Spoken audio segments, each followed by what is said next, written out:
First of all, I thought I might explain perhaps why it's me that's talking. I am what Eric used to describe as both a hereditary Congregationalist and a cradle Congregationalist.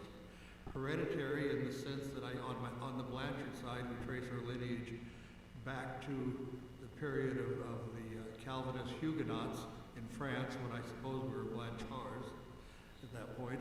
And then we were kicked out of France and went to England, where we became part of the Puritan movement, and were kicked out of England and wound up in America. That may prove we have deep Calvin roots. It may prove that we don't get along with people well, because I would add that the Blanchards also got kicked out of America for siding with the king during the Revolution, and didn't get back in until my grandfather snuck back in 150 years ago to Homestead. He was not part of the heredity, since he was one of the town's two rip-roaring atheists who was proselytizing for atheism. But my father went to a Congregational college, Doane College, and wound up in that church. And I was as far as the cradle Congregationalist, I was baptized and confirmed in the Congregational church.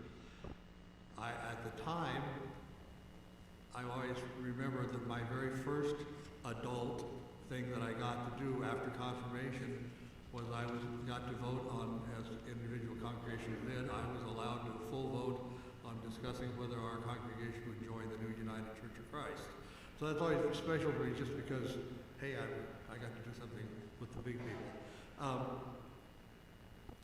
I would also add that I have then proceeded to do a lot of different things in congregational churches. My very first job in junior high was as a church janitor, and I've done about everything else, including one kind of strange period when we moved to Independence, Kansas, and our first Sunday attending the local Congregational United Church of Christ, the minister was having a farewell dinner. It was a very small church with a very part-time position. One thing led to another, and my wife and I agreed to be a fill-in licensed minister for the church on a very temporary basis. And 7 years later, we moved out of town to get out of that, among other reasons. So, but my training is almost entirely by way of the fact that I'm a musician and I've studied church music. And then, of course, I have access to that which knows everything, Wikipedia. So I got that for a few things here. All right, now let's start with where Congregationalism came from, and I think that's important to know, just so you know where our roots are if you don't know that. We began with, with the Reformation. I think it's good to remember that with the Gutenberg Bible in 1454, we had a major revolution in all sorts of things, leading to the Reformation, the scientific revolution, and the Renaissance in general. With that, suddenly there was an extreme rise in literacy.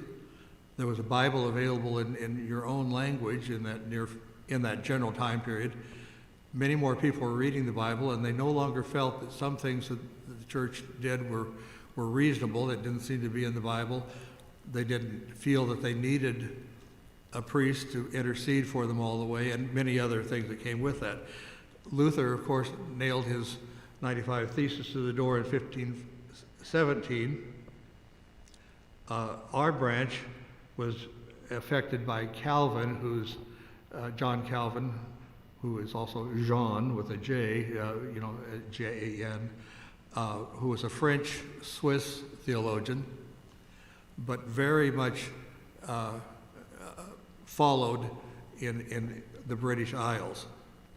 In 1543, Henry VIII of England famously got in trouble for doing a lot of coveting other people's wives and just women in general, and breaking with the church, but probably equally important, although it's not what we often speak of, he really coveted all the monasteries' money. With the break of the church, he got control of, as head of the newly formed Church of England, he got control of the monasteries. He had overspent his money and his budget and was in trouble for that way.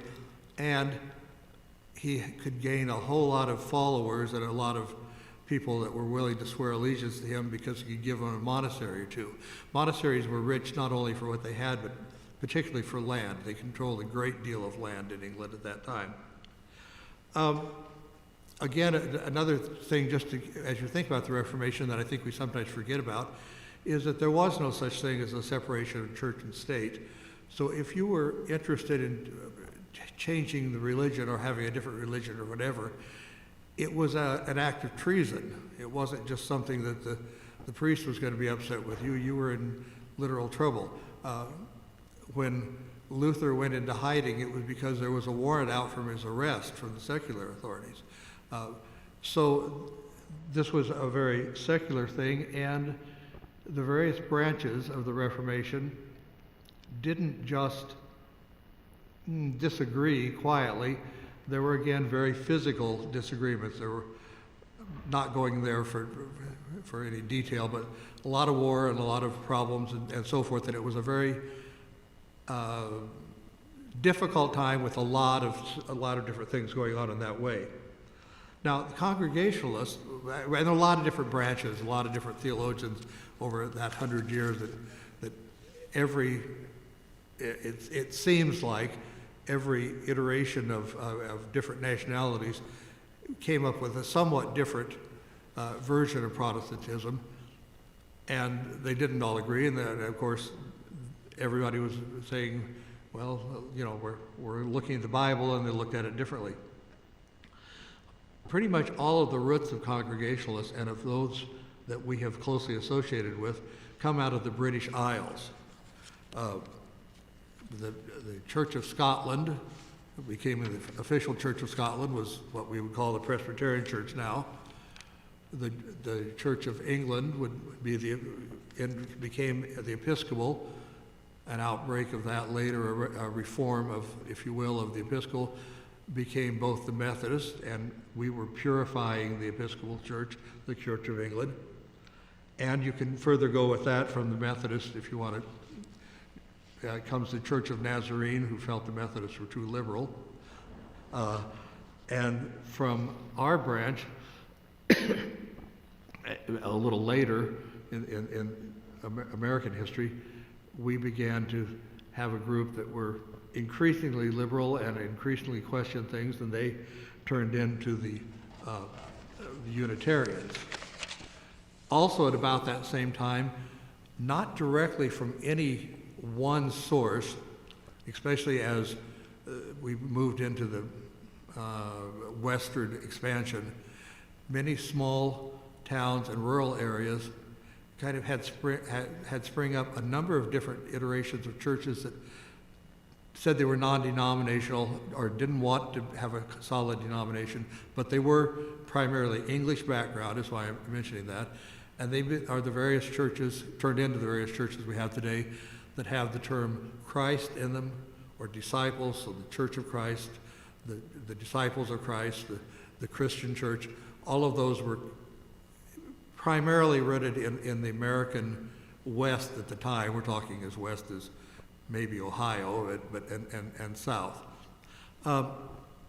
Another thing that I find interesting to remember, and if you had as separate of courses in history as I did, or as perhaps paid as little attention as maybe I did, I have to be reminded that while we were a colonial church with the Puritans immigrating and setting up churches, which we tended to call Congregational, and which were Congregational. But during that time is also the time of the English Civil War.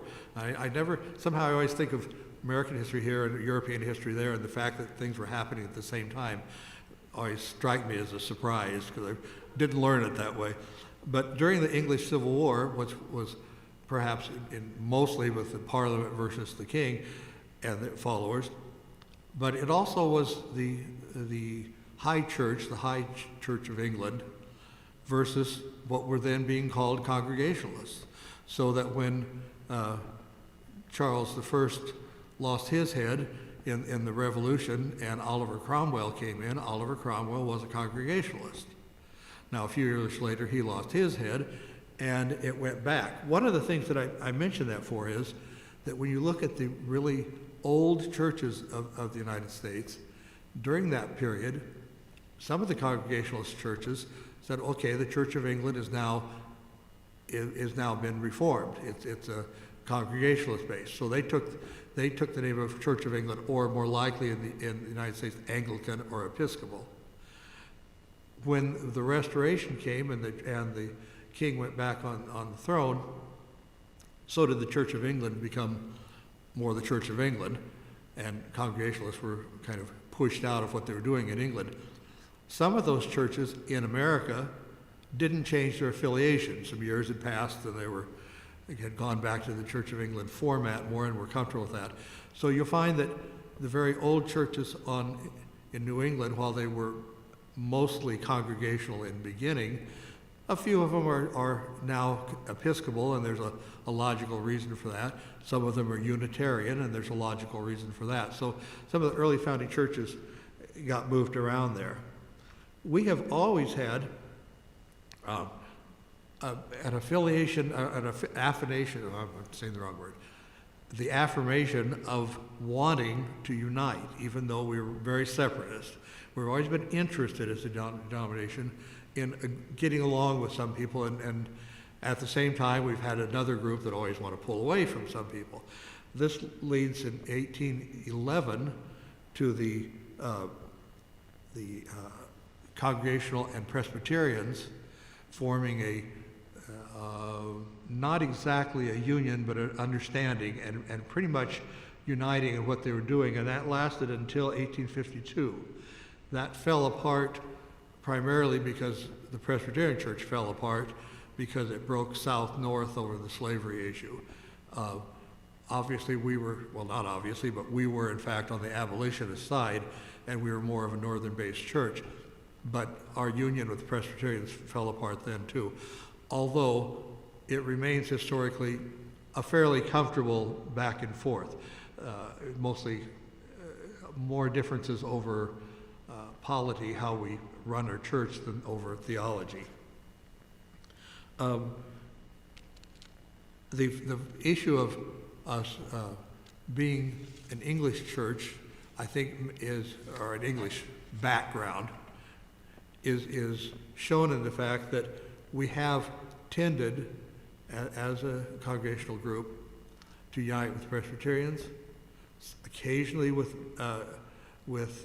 Episcopal, more likely with Methodist. And for example, as we look internationally, where Congregational has gone, and Congregational is spread basically to the to the English colonies, Australia, New Zealand, some of the islands with missionaries and so forth in Canada, so that you find that the Methodist, Presbyterian, and Congregational form the United Church of Canada, and those three form the Uniting Church of Australia, and we are all very much in communion with those churches. In 1931, remember I talked about those various branches of Christian churches. The Congregationalists joined with a branch of that, that was called simply the Christian Church, and it was a unequal merger. It was about 90% Congregational and about 10% of the Christian group, but we became known as the Congregational Christian Church, and we stayed that way until 1957 when we became the United Church of Christ, but that's another night. With the lack of, or disinterest in Latin, with the rise of literacy, Protestant churches changed, and we'll talk specifically about our ancestors, about the Calvinist churches, became interested and saw the need to form different kinds of liturgy, or non-liturgy in some cases. We were united under there was a movement that they nonetheless used in Latin, solus textus, I may have that wrong, but only the Bible. and if it wasn't in the Bible, we questioned whether it should be. Now, some Puritans went really crazy and did things like smashing up organs because they weren't in the New Testament, but most of them got over it, thank you. But we no longer felt that many of the sacraments should be indeed considered sacraments. One of the most important issues was that we changed the focus of what communion was to a remembrance and not a full manifestation of the blood and body. With that, we no longer felt that that should be the focus, the only focus of the service. Additionally, we very much wanted the focus to be on the Word. It's a very strong issue of most Protestant churches, but very particularly of Calvinist churches. So we wanted more time for biblical readings and sermons on that. The net result was that we tended to shorten and reduce all of the various parts of the Mass. However, it's interesting that we didn't necessarily get rid of them. That wasn't the format. We simply shortened them, sometimes wildly shortened, so that in a typical church, and this has been still is mostly today, but it became true of quite a long time ago, and really began back in the Reformation days. In our typical service, we would have, and I say typical because we don't prescribe. We don't say it has to be this way. That's a decision for each individual church. But we do still keep a call to worship, which comes directly from the Mass. Most churches, I would say probably 90% of congregational churches, their successors, use some sort of a prayer of confession followed by an assurance of pardon. Now, we don't, for example, we don't like to be told we're sinners in this church, but that may not be the reason. I've always wondered if that was what it was. But we do kind of, I believe that it's fair to say that the examen that we use has that same effect, that we breathe out the bad things in our life and breathe in the good, which is sort of the concept of confession.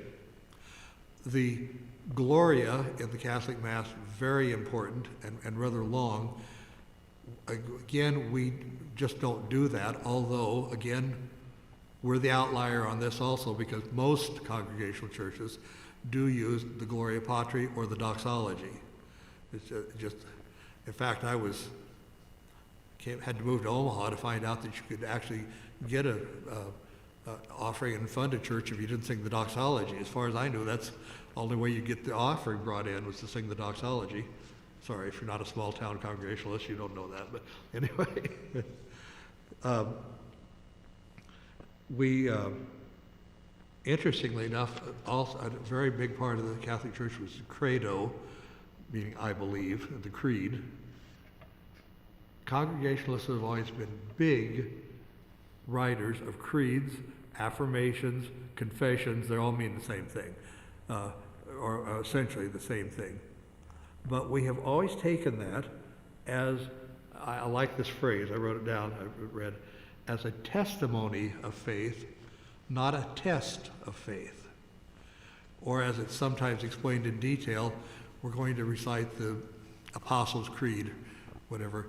Understand that this is to inform us of what some people have believed in historically.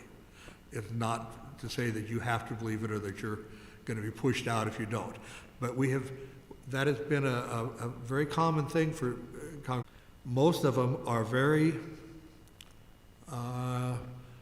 lightweight liberal, I guess you'd say, in their use of that. That is to say, they don't stick with one, they read the various historical creeds.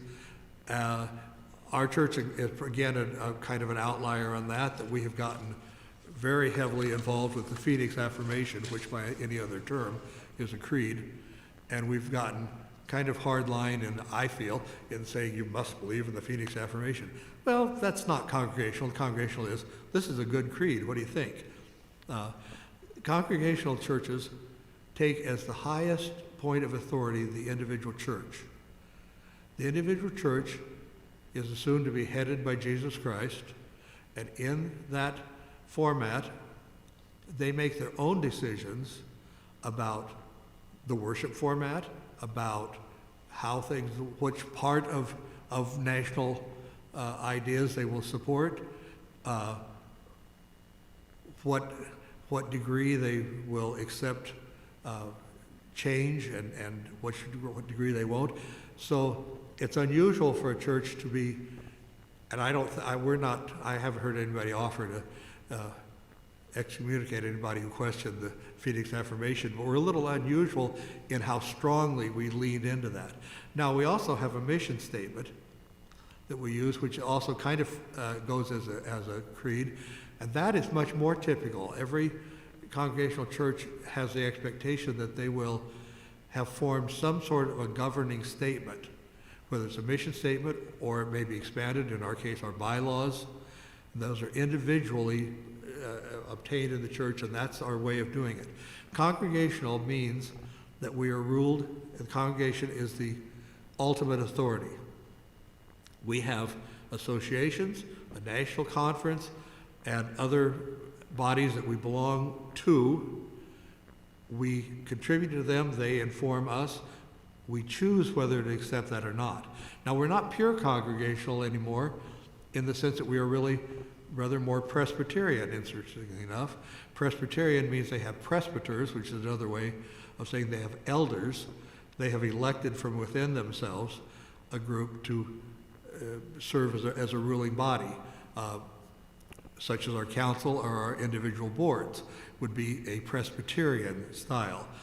The degree to which they have authority over the church is rather more in old-time Presbyterian church than we would ever accept in a congregational church. But that's why we're Presbyterian. The other reason is we have long since stopped ordaining directly from our congregation, but rather we go through ordination through other various associations and other authorities and through by way of seminary and so forth, where an original congregational church, where their minister was going to be from them and only their business. However, we still maintain the right and the authority to choose our own minister and to dissolve that relationship. Let's see. The other thing that particularly is led from the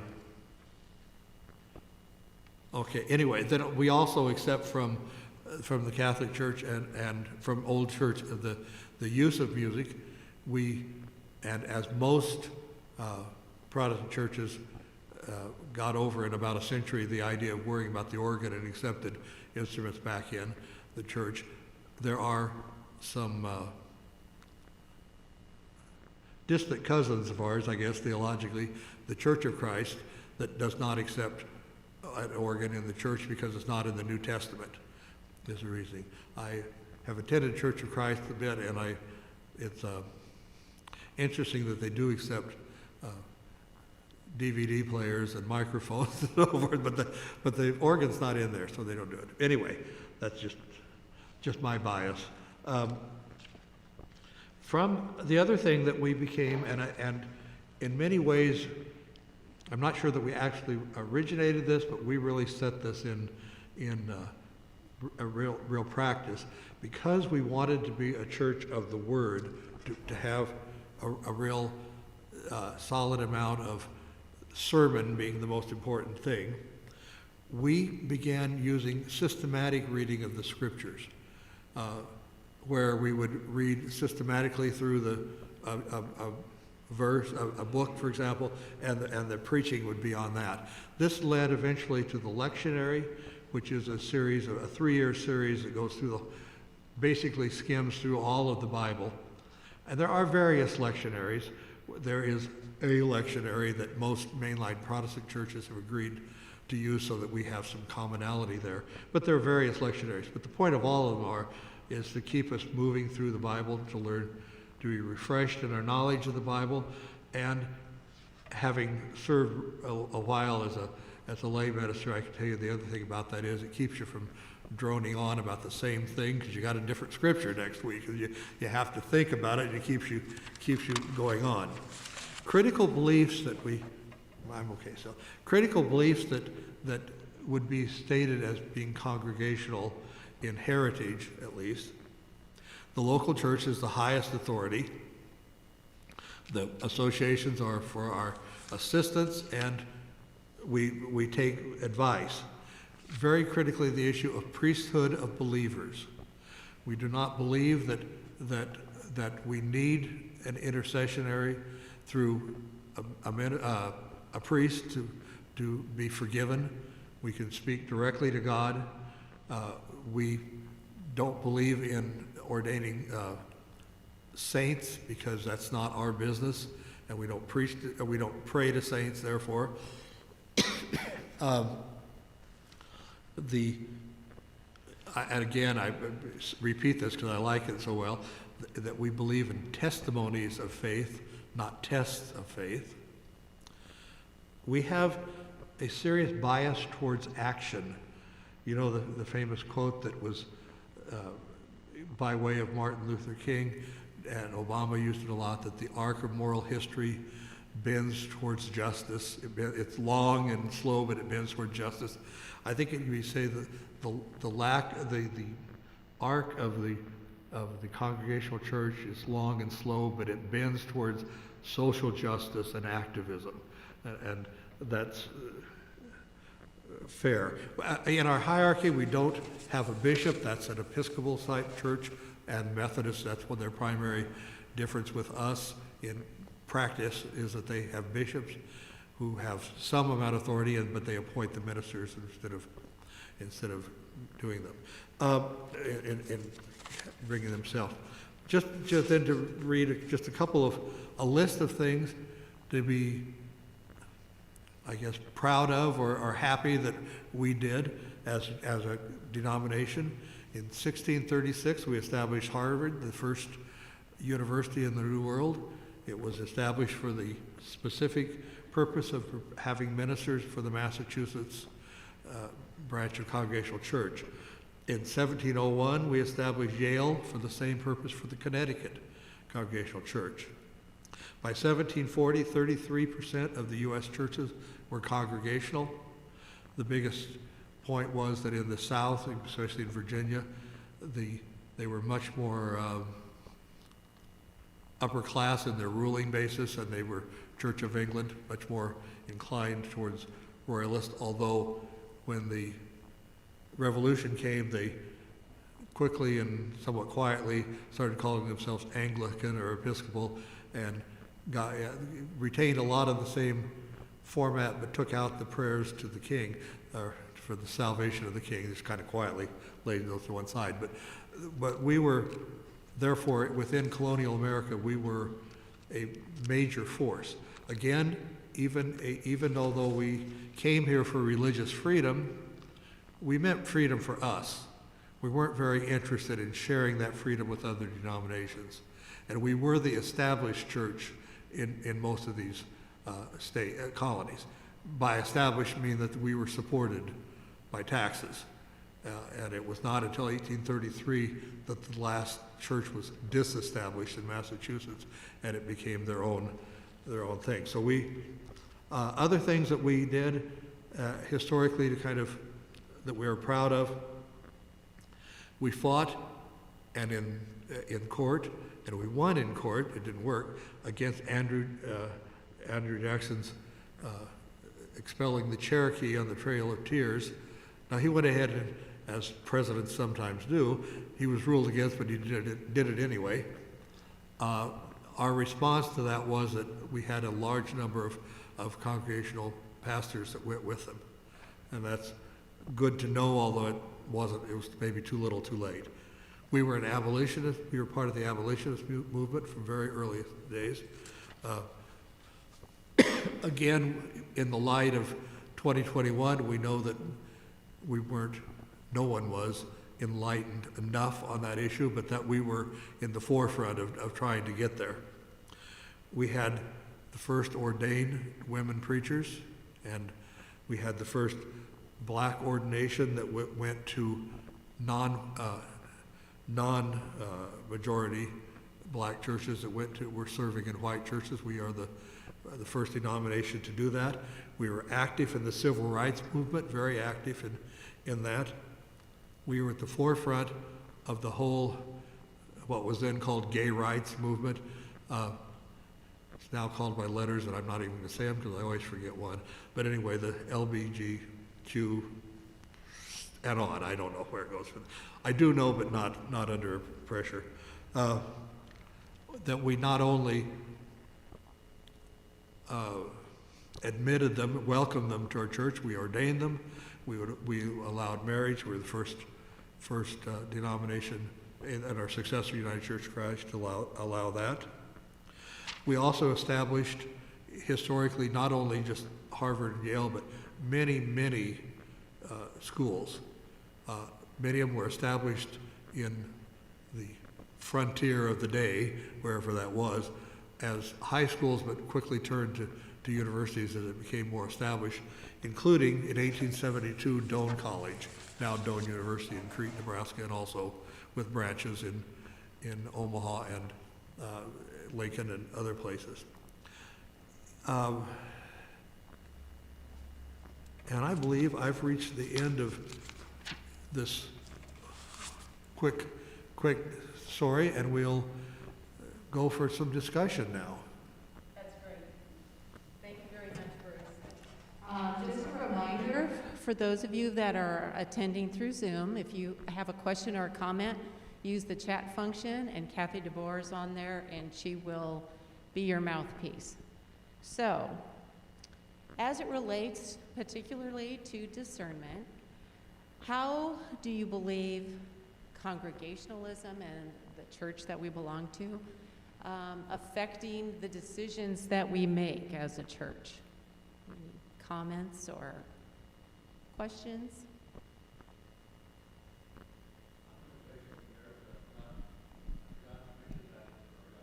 Tied up with all the stuff I was saying, I think it's really important, to know where you come from. That's just important to understand your history, whether you want to change it or follow it.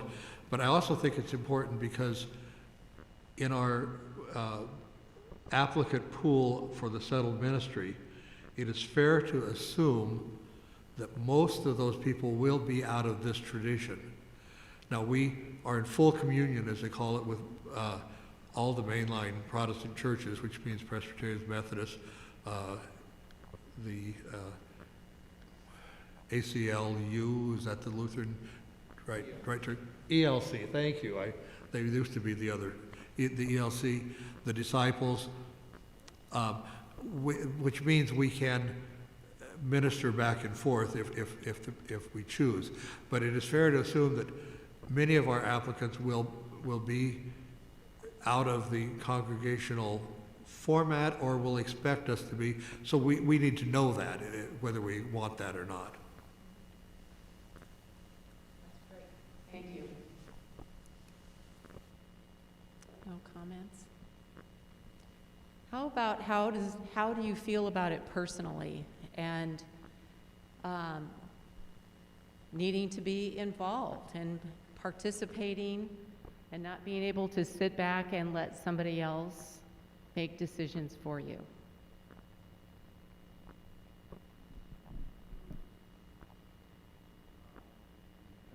Okay.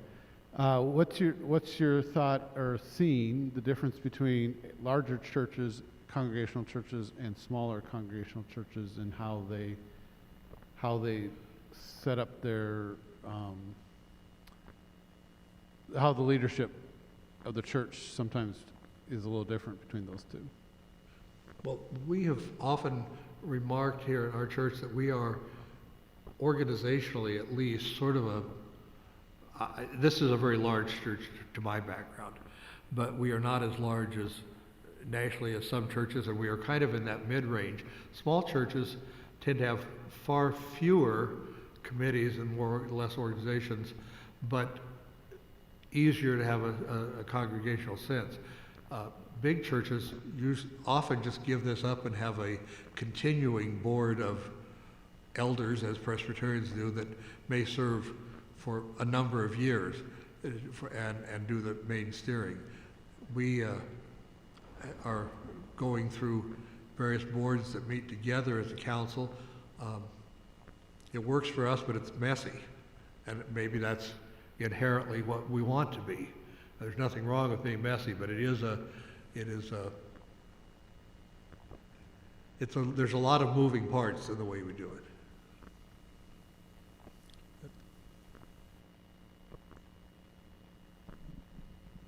Have any of you been involved in a smaller church, like what Bruce is talking about, where you have fewer committees and fewer boards making decisions?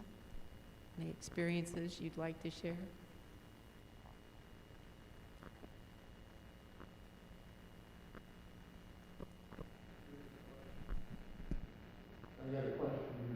From Tom Skates, he says, how did the use of moderators, vice moderator-elect come into use?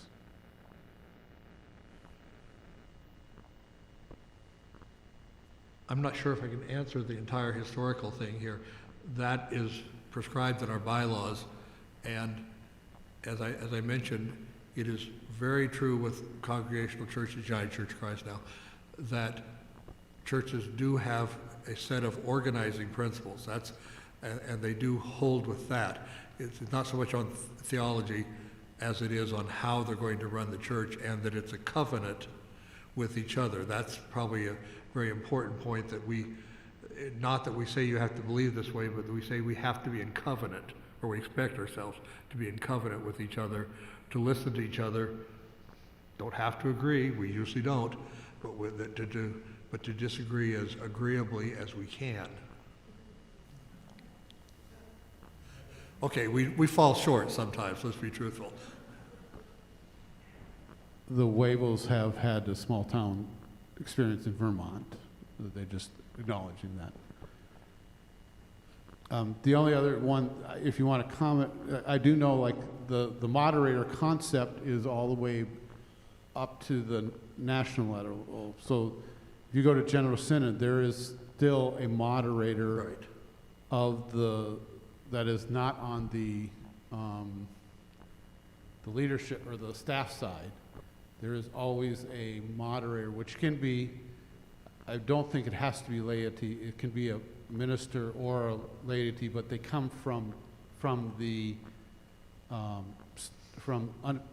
congregations, and so that moderator concept is consistent. I don't think the Nebraska Conference, they have a board that has a president, but I know in the Southwest Conference they had a moderator that was alongside the staff. So there's always that concept is consistent across the UCC. And I know from working in a Presbyterian church that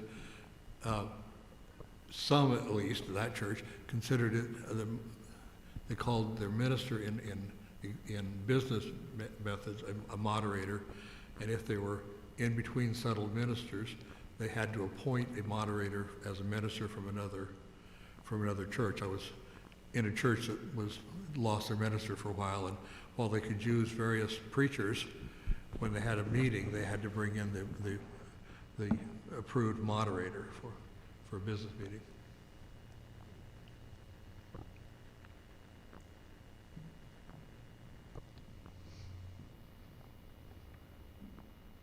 I'm a little confused. Are we considering no longer being a UCC church? I mean, what are we trying to do at this point with this discussion?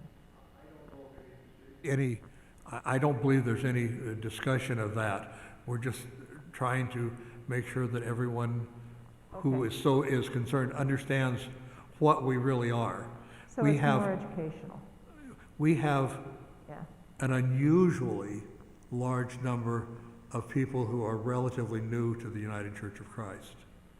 Our perhaps our largest, well, I think probably longtime United Church of Christ members are probably our biggest group, but our next biggest subgroup are what have told me that are recovering Catholics. So, Well, I really appreciate the history you've given us, and I would certainly hope that we would not change our affiliation. no, I would hope so too. Yes. But it's good to know that as a congregational background, we do in fact have the complete and total right, if the church decided to do that. We would not lose our building. For example, Methodist churches, the building are considered to be, no matter who, I mean, usually they're raised by the local, the money comes from the local church. But if they leave the Methodist church, they may very well lose their building because it's considered Methodist property. We are our own church. We make our own decisions. Well, I think the congregation is very proud of the leadership that UCC Church has made, particularly in social justice issues, and I think we all want to keep going in that direction. I think so too. The other thing I've always liked about the Congregational and the United Church of Christ, just personally, I feel like we have a bias towards action. I've always felt that we could define ourselves by saying we'd rather charge in and do something even if it wasn't quite right than to stand back and not do anything. And I like that. So I guess we don't like to be right too, but I'd like us to do something. We may talk about this next week. Bruce, I'm going to repeat that. We may talk about this next week is the history of the UCC. But in Congregationalism, can you talk a little bit about the relationship? We have the local setting, we have the conference, well, we have a local setting, we have a association setting, we have the setting of the conference, and then we have the national setting. Do you want to speak just a little bit about how one speaks? Yeah, the way that works is, it's just degrees of hierarchy, I guess, maybe, with the understanding that it's all a voluntary association. We have the, now turn around, the association, is that the first one up? Yeah, thank you. The association is a group of church usually with some amount of geographical relationship to each other, that can meet a little easier, so that I think there are still 3 associations in Nebraska. I may have that wrong, but they meet on, and they have certain empowerment. In this association, for example, who decides to recommend ministerial candidates for ordination.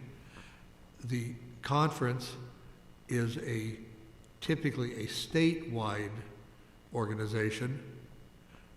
Nebraska is currently its own conference, but in a tri-state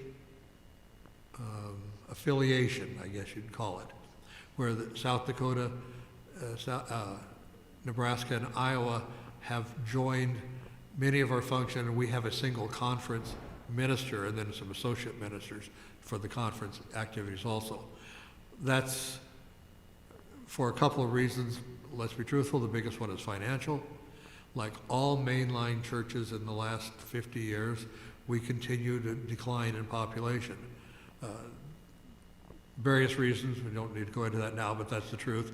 When you decline in population, you decline in contribution, so that's important. But on the other hand, if there's one thing we have found from this whole COVID situation, we don't have to be in the same room at the same time to get things done. So that's part of the other way that as a tri-state, we can do some things together with less mileage involved.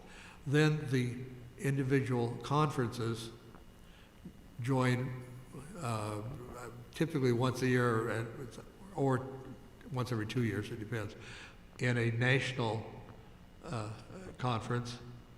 The national conference in particular will debate various positions, and they may take a position or a decision that that affects, and it will take force for the national conference. Every church, by way of their association and conference, has to make the decision whether they're going along with that or not. So that when the national conference wanted to recognize same-sex marriage, that was a major step that they did that. But individual churches still had to affirm that, and some didn't. And the nature of things, some said, well, I'm tired, I'm not doing that, we're going to leave, because that happens. I might add that when we joined with the ENR to become the United Church of Christ, somewhere in that general time, two small groups of congregational churches split, and there are still a conservative congregational and I'm not sure. There's two other affiliations that consider themselves congregational but aren't going out there as far as we are. But anyway, that's how that works, that the pronouncements of the national are accepted as general denominational attitudes, but they are not requirements. And to get to your point, your question before, this town hall series was something that Dan and the staff came up with just as a way for us to continue to gather. The first few are a little bit more informational, but the topics that follow that go into January should facilitate more discussion that will just inform the discernment process and allow everybody to have a chance to talk about a lot of the things that go into finding a new sitting minister. So Bruce is here to give us the history of Congregationalism, then it will be history of UCC, and then history of Countryside. So, and just as kind of a teaser, if you hadn't ever thought of it in these terms, with the formation of the United Church of Christ, we joined with the Evangelical Reformed churches. Evangelical is, in that sense, is the German type term for what we would call Lutheranism, or Protestantism in general. They don't use either of those words in the Germanic language. You're an evangelical church, meaning you're a Protestant church. Reformed also is out of the Northern European. So with the joining of the Evangelical and Reformed, remember I said we were a very British Isle background. With that, we joined some people a little further in heritage away from us. So that's...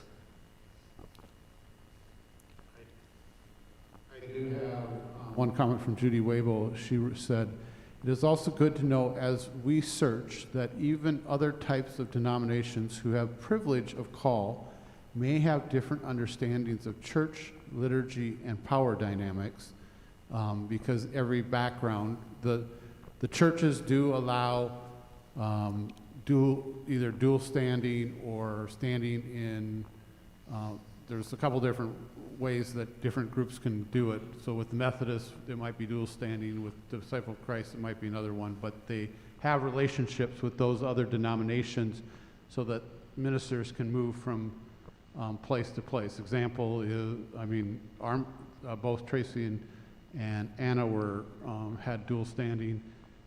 We have a church minister that is a member of us that used to be here, was Josh Sawyer, and he's the minister at First Christian, which is the Disciples of Christ church. So he's a UCC pastor pastoring a Disciples of Christ church. And so he holds his credentials in the UCC, and he has a dual standing with the Disciples of Christ to minister to them.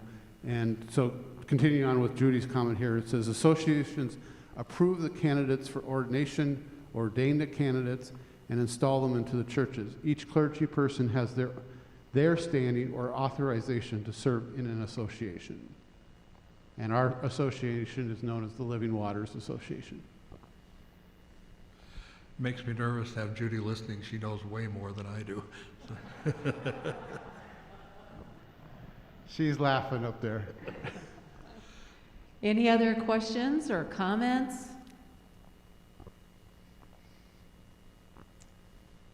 But Judy did say, good job. He says, thanks for Bruce for this info, or this is Chris Oberding. Thanks, Chris, for this info and everyone involved in the information sessions.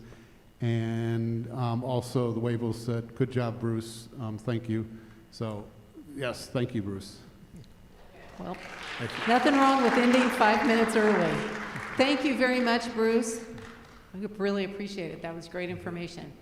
Thanks to those of you who came out. We appreciate seeing your faces. And if you have any criticisms or anything you want to feed back to us, you can send it to Dan or the Board of Christian Education, and we'll try to make whatever improvements we can. Terry will take all. Yeah, I'll take them all. Great. Thank you very much.